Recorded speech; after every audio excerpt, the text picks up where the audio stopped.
Well, what's up, everybody? This is RZ99, and today we're dealing with a special request for information about what I use to calculate Tech2 production. And I use this little program called EVEIS per hour. It is,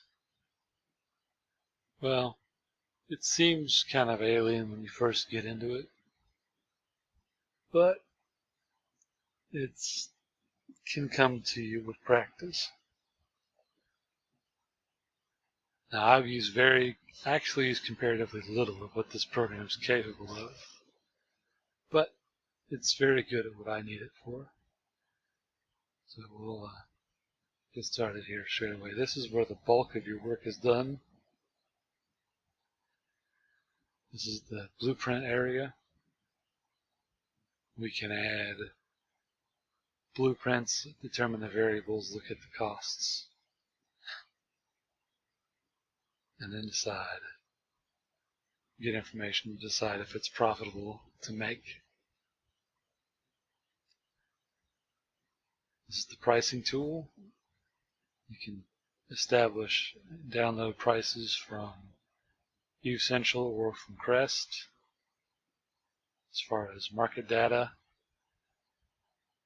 of course, you need accurate prices to be able to make accurate decisions. So in order to just download everything, I hit select all, hit download. I only do it about once a day, and I've already done it today, so I'm not going to do it again and waste CCP's bandwidth. Then we have the manufacturing list. I really don't use this that often. Essentially, what it does, it compiles every type of item in the game, and it will determine if the various avenues of manufacture, if it's worth making. Now, the more specific you can make your selections here, the longer or the shorter this will take. They can go by what you own, size limitations, which I strongly recommend because you will get a lot of capital false positives if you don't. Of course, Tech 1 and Tech 2. If you can, build Tech 3 if you've got a POS. You can always throw Tech 3 in there as well. Of course, storyline. No one really builds storyline. Navy, if you say are in faction warfare and want to find out how much your stab plex farming has yielded you in, say, Navy Comet blueprints, I guess. Or if you're out in Curse and want to find out how profitable it really is to buy that Mercurial DPC out of the Angel faction store, you could do that as well. Now, of course, you can also go by blueprint type. Of course, I unselected a bunch of these because I don't have those components. Or you can choose only calculate items I can build, or I can invent. It ties into your API. Then we have the market filters. You can set up, of course, the region over 7 days. Now, this item here is very important, the sales volume ratio. This is the ratio of outstanding buy orders to sell orders, or vice versa, expressed as a ratio. This indicates the fluidity of the item in question, how well it moves. You want high SVR. For example, there was one time I pulled this up and it had Tech 2 Scourge Precision Cruise Missiles XL, which is a big way of saying the accurate Tech 2 cruise missile for the Phoenix and the Leviathan. It had a it had an SVR of 0.02. It had a high profit, but no one was buying them. So it always helps to be able to temper what the numbers tell you against the meta. That's why all you other industrialists out there need to have at least one character capable of combat.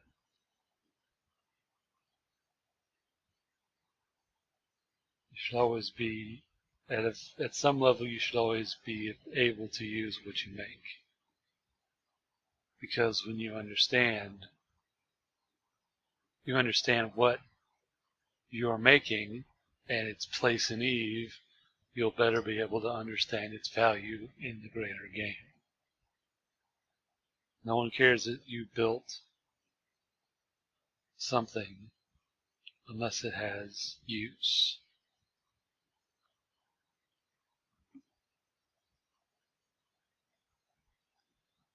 Now when you look at these items, there's 3 paths here because I choose to compare all possible manufacturing routes. You've got components, which is buying the items off the market, building some components and then buying others, or just straight raw materials. It's kind of pointless for some items like this Tech 2 rig because you can't build Tech 2 salvage. You can only buy it because it's not manufactured, it's dropped. Some of these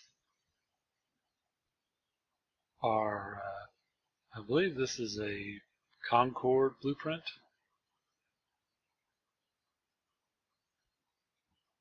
It's a meta, it's a meta weapon, so I'm assuming it's a Concord blueprint. So you have to also be mindful of the source of some items.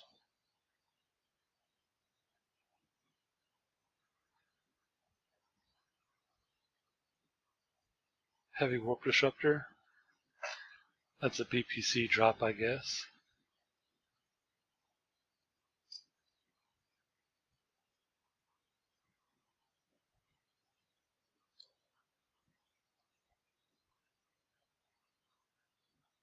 It appears I did it backwards.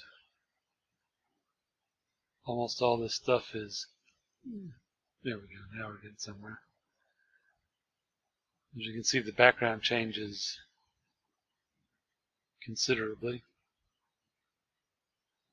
Green background indicates I have the blueprint. You can see the text here.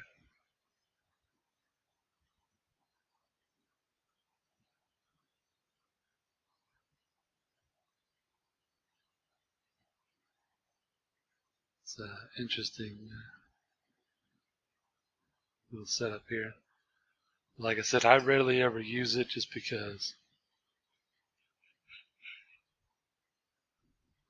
I already have tons of blueprints and tons of blueprint copies, so I don't really need to use it. We have data cores. If you're running a data core farm, you can put your characters in here.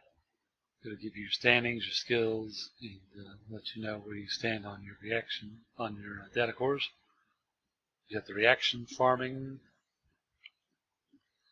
so help you map out a reaction chain. Then we've got mining.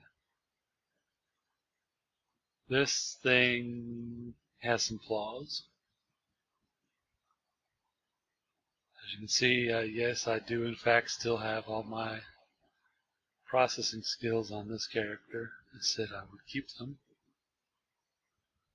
I just got rid of all the Orca and the Rorqual, the Exhumers 5, and all that. Now, this looks like it used to support barges and Exhumers, but it got killed halfway through. It only supports the Venture and the Expedition frigates now, which kinda makes it useless. Unless, say, you're running a Pandemic Horde newbie mining fleet. There is an option here though for the upgrade belts. This is actually useful for nullsec miners. You put in your variables, miners and stuff. You go into these tabs, choose what you mine. If you cherry pick, you're the devil. And it will spit out hours to flip, total value of the belt. You can choose its refining efficiency. You can throw a lot more miners in there if you want.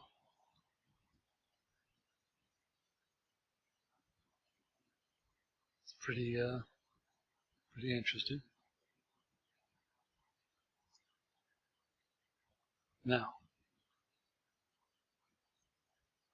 this is where the bulk of the work gets done.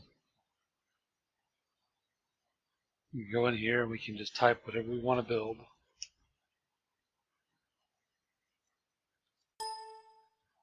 Me, I want to build some manticores. I want to build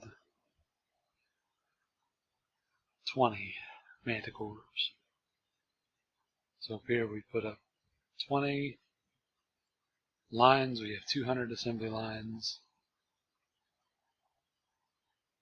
Now we can search through this like this as if it were the market. We set up our manufacturing location. This will tell us, of course, any bonuses we have. It will pull outpost data as well. So if you set it to, say, in a Mars station, you will see the bonuses. But we're just sitting here at, as you can see, Kurama 520. And don't bother, most of my characters don't undock. And the one that does is usually in a bulkheaded freighter. So enjoy killing that in a 0.8. But you can also choose to ignore calculations, which I would advise. Of course, it wants to know that it'll tell you the cost index for your system, which is why it wants to know. Then you come in here and choose a decryptor. I always set the lines to 200 because I have that many alts. I technically have more lines, but I mean 200 lines is 200 lines. You can count it, your invention costs. You can remove that if you've already invented the blueprint.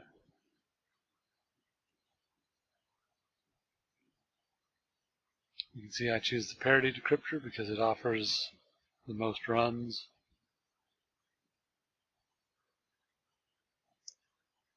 Now, you can see here this is a build versus buy. Most of these items are, of course, build. These are Tech 2 subcomponents.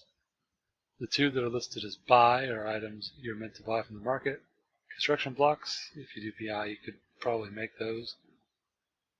Well, you can make those, but meh, I don't do PI. I'm lazy. And then you got Morphite, which you have to buy unless you're a nullsec miner. And then over here on the side we have the raw materials that will go into these subcomponents. And you can hit refresh to update the cost. As you can see, I went from 120 to 20 kestrels. So yeah, that's accurate. We can look at the price.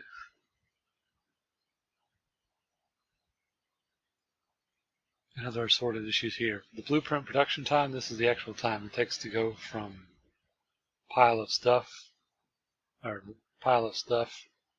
manicore.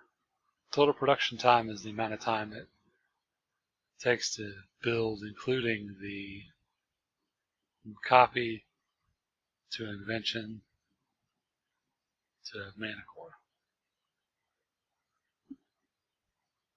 We have taxes and fees for the MPC station. So you know how badly you're going to get hosed if you have to go to Judah with no standings. And of course you do kind of have to go to Judah with no standings because you can't offshore a sell order. So yeah. We have total component cost and total material cost. As you can see, they're near parity. But if you want specifics, you can just double click.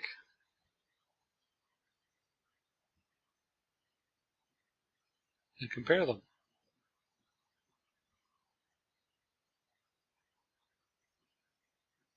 So you pay a little bit more for raw materials than you do for components, but like I said, it's nearing parity.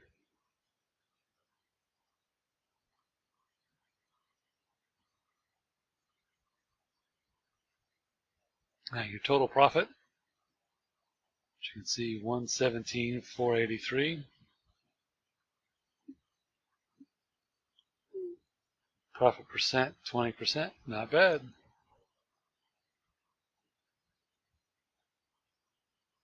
And we have, of course, blueprint per hour.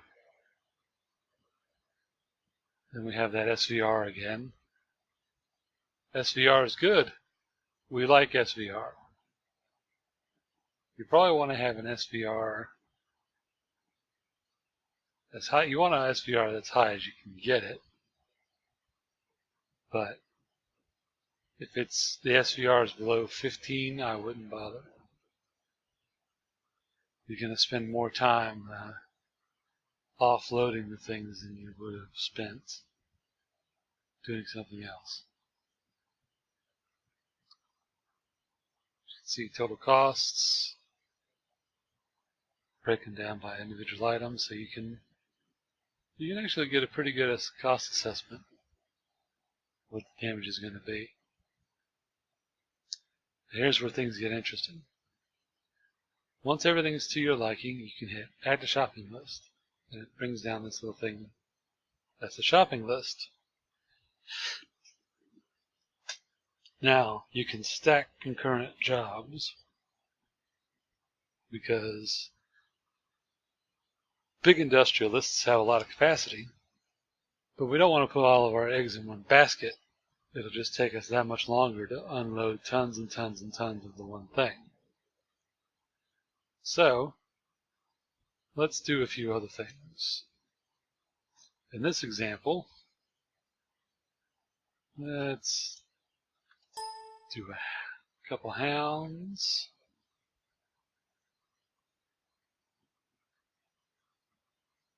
And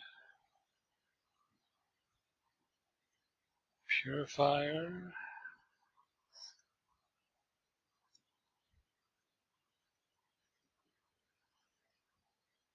And as you can see, this one's actually a loss. That's what lack of profit looks like. So in reality, we probably wouldn't make these because someone is clearly undercutting the market. It has good SVR, but it's losing 4 million in profit, which means there's the potential for a Tech 2 BPO to be out there somewhere.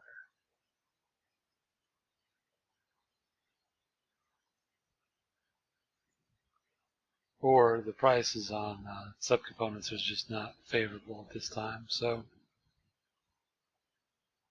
we wouldn't actually build this for reals, but this is just a hypothetical. In our hypothetical situation, Boat, the famous bomber waff FC and person notorious for jumping instead of bridging and losing FC5, has just whelped 80 stealth bombers.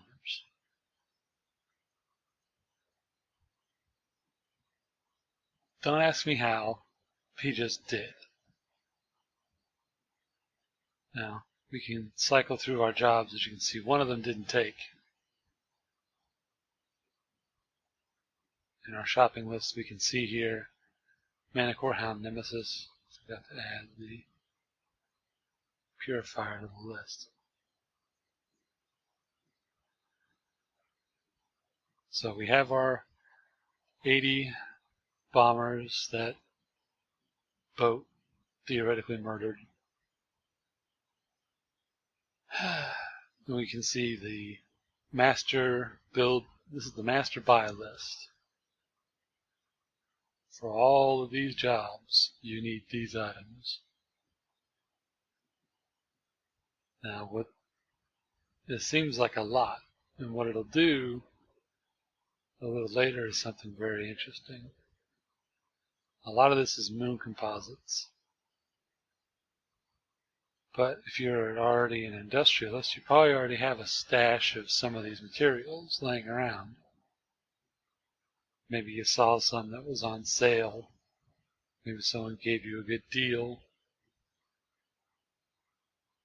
Maybe you're associated with a certain high-sec freighter ganking organization, and they have composites that they're selling at a knockdown rate to their friends and allies.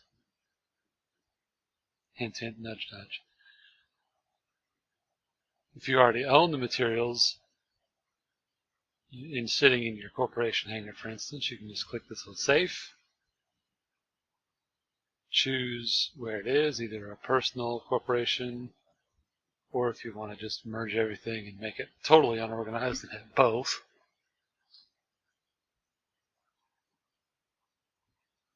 This will search your corporation hangar to see what you actually need versus what you already have on hand.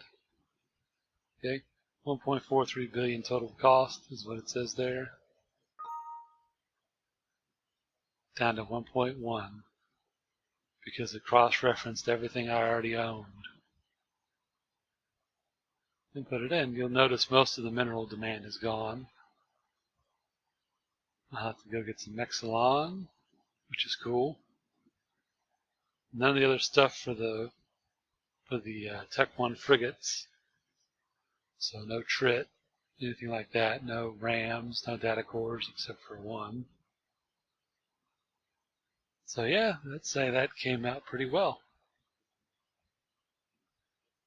Now using this list, you can just highlight, copy, paste directly into market orders to build or to buy this stuff.